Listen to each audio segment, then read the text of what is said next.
Are we creating a culture where criticism is treated like a crime? A young person sees something wrong. He speaks about it, he documents it, people begin to pay attention.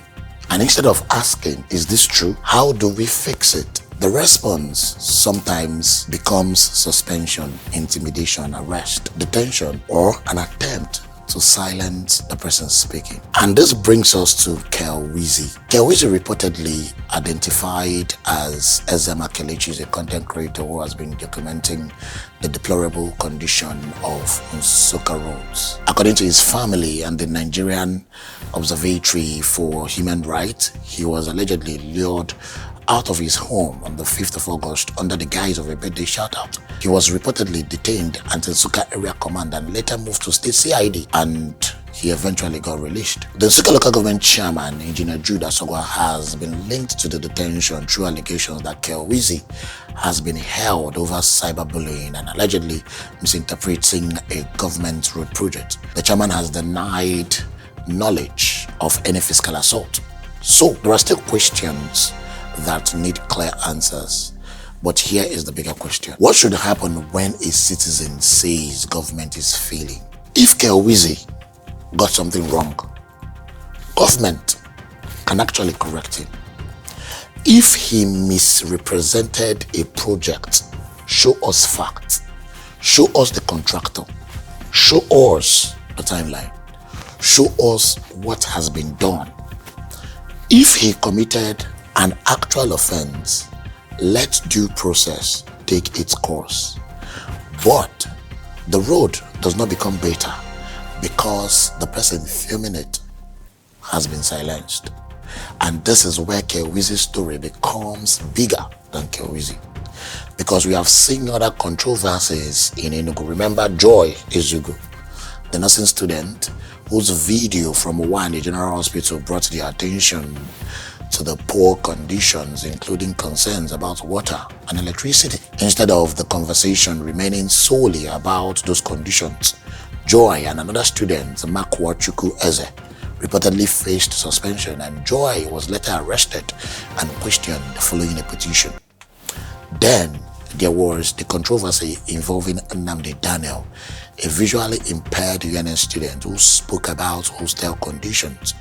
UNN disputed the claim that he was evicted for speaking up, explaining that the accommodation issue was connected to payment and illegal occupancy. But around the same controversy, journalists covering the eviction, including Afia TV's Elijah Akuma and cameraman Nathaniel Peter, are reportedly detained by the university security. Different cases, different institutions, different explanations. So we must be careful not to manufacture a pattern where the facts don't support one.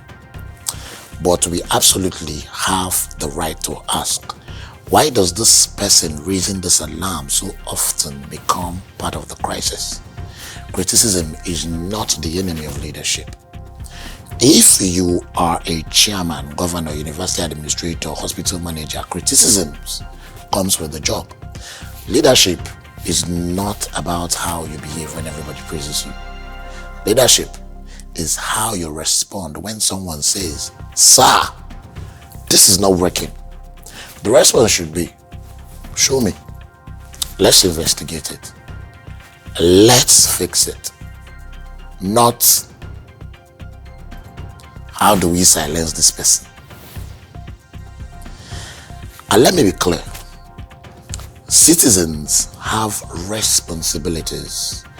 Content creators must verify their claims. Don't fabricate, don't blackmail, don't deliberately misrepresent people or projects. But irresponsible speech should be answered with facts, corrections, and due process, not intimidation. Because if we punish everybody who speaks, eventually everybody learns to keep quiet.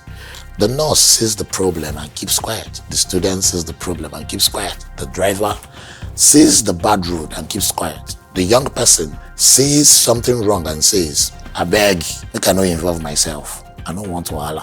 That's how societies stop progressing. And this is especially important for us in the East. Our people are not slaves to politicians. A chairman is not a king. A governor is not a king. Public office does not make anyone superior to the people.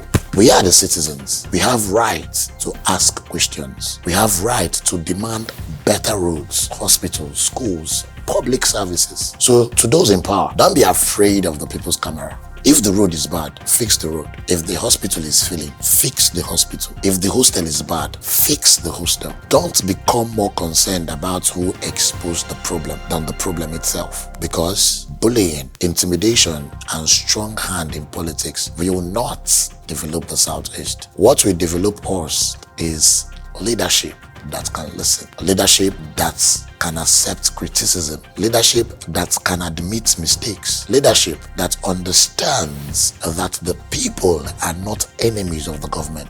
The people are the reason government exists. And when people speak, the first responsibility of leadership should not be to silence them. It should be to listen. That is what it should be. This is Voice of the East. My name is Bikajibo.